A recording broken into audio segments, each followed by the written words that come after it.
So this dire situation or challenges that these noble professionals find themselves in, is that an excuse? Hold on. Because there have been people that have gone through this system and still remained honorable and incorruptible. It's like the police. It's like the police. There are people in the police force today who are earning next to nothing, but they've remained honorable. I give you a story. Coming from the airport into Port Harcourt, 2 policemen stop us. The one stopped us, the other one stopped the other vehicle. The one that stopped us says, "Please, may I see your papers?" I was shocked. I said, "Hello? Please, yes, please, may I see your papers?" We brought out the papers. He looked at them. "Okay, where are you coming from?" We answered. When we finished, the driver said to him, "Please, can you tell your colleague to move, to clear the other way so that we can pass?" And he said, the other one screamed, "You want to teach me how to do my job?" No. The one in front. The one in front. But what I'm saying is, there are people who are noble, even in dire consequence or dire situation. No doubt. So would you now say that all these challenges are an excuse? Now, the challenges are not an excuse, but I believe that if we want to operate in a society where we have just exceptions, we will never get anywhere. We want a situation where everybody who will arrive at a certain point should be held accountable and should be judged by the same standard. And the only way to get there is to not perch a judge, for instance. They are in the eye of the storm this morning. At the top, the pinnacle of everything, and right from underneath their feet to the bottom, everything is rotten. Because if we are talking about corruption, either of judges or the judiciary itself, we cannot take one judge or one department and say, "Oh, hooray, this is it." We will be misjudging everything. So I believe that we should start from the bottom.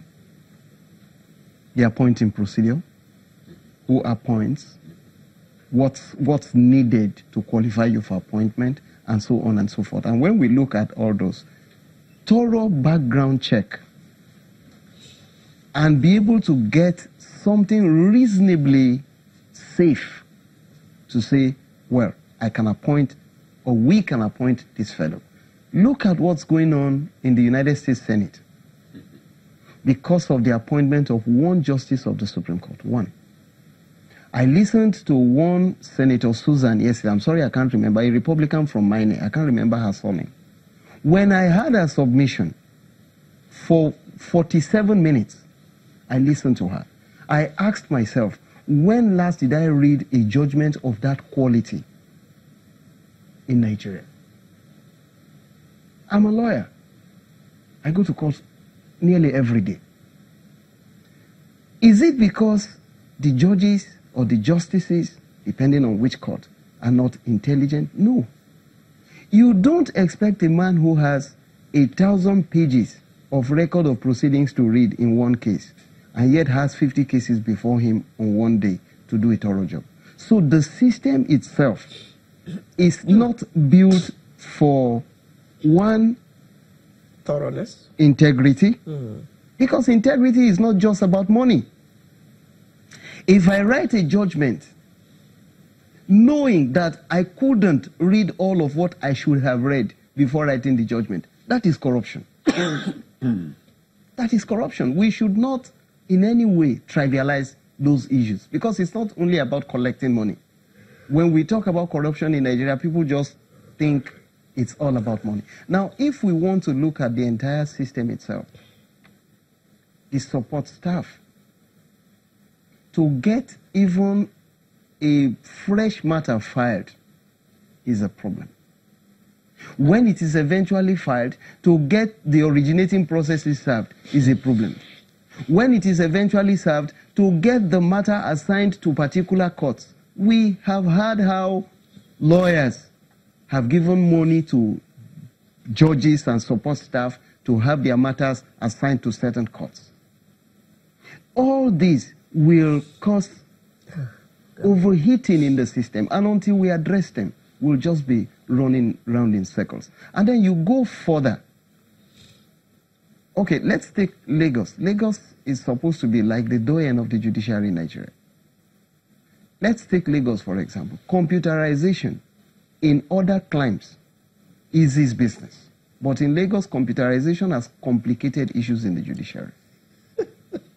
In the past, you could file your case in the morning, and by evening, it's before a judge. Today, when you attempt to file, first, remitter payment system may not be working for a whole week. It's true. Very true. And if you are dealing with an issue that requires urgency, your urgency is reduced to 1 week, not 1 hour. And when you eventually get remitter working, they will tell you temporary suit number. That's what remitter has sent. You cannot serve processes until you get a permanent suit number, which can take forever. And that is what computerization, which ordinarily should ease business, that is corruption. That is corruption. Because people become desperate. I have this claim. The fellow probably we did a business, 100 million, ended up in his hands, and I see him eating it like locust without giving me my share. I run to court and it's taking me forever to start the process. Oh, it's either I look for somebody to settle him finally, talk to a hired killer, or I look for whatever other means. And but if you kill him, you're not going to get the money. I am not saying I'm going to kill him. I'm just citing those examples. That's an option that will come if he to stays the alive, he's eating the money. I'm not going to get it either. I'm waiting for the Nigerian judiciary because of remitter and temporary suit numbers and filing processes, and is also taking. So they make people desperate. These are the things that are leading to this corruption. Now you move from there. You go on to see that the matter is assigned to a judge who already has 1,000 matters before him. And your matter hardly gets mentioned before the judge is transferred. So there are so many things that we have to look at.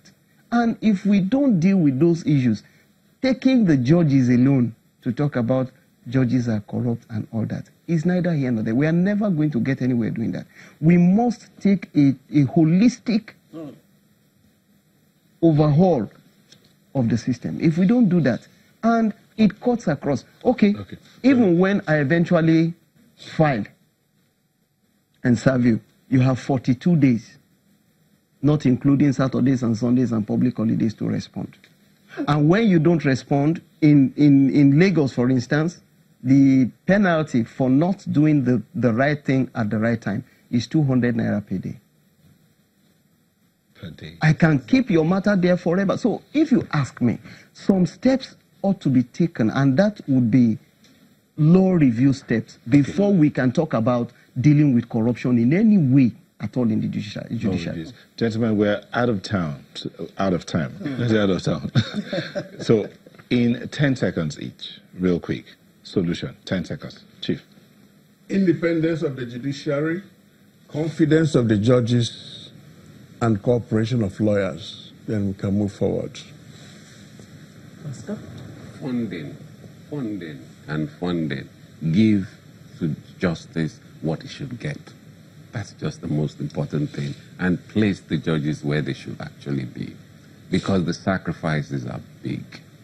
It's big. Very big. Review and overhaul the system. Deal particularly with law review. The politicians saw that there was a problem with determining election petitions. They came up with the 180-day rule. They amended the necessary laws. Today, after 180 days, you are shut out permanently. No appeal, nothing. Do that at this level so that people are compelled to act within time. Extension of time is a procedure that was made by our colonial masters. There should be a limit to how long you can extend. Thank you very much. So that these things can move on. Thank you very much. We have been chatting with legal practitioners, Oscar Uduwe, Chief Godwin Wazirike, and Mr. Tony Ebe. And we were looking at judicial misconduct, and it's agreed that it is time to jig things a bit so that these people who have these jobs can do their jobs more efficiently. Thank you, gentlemen, for coming to share your insights with us this morning. Thank you so very much for much. having Thank you. Thank you Sunrise very will much. return in just a moment with another interesting conversation. Do stay with us.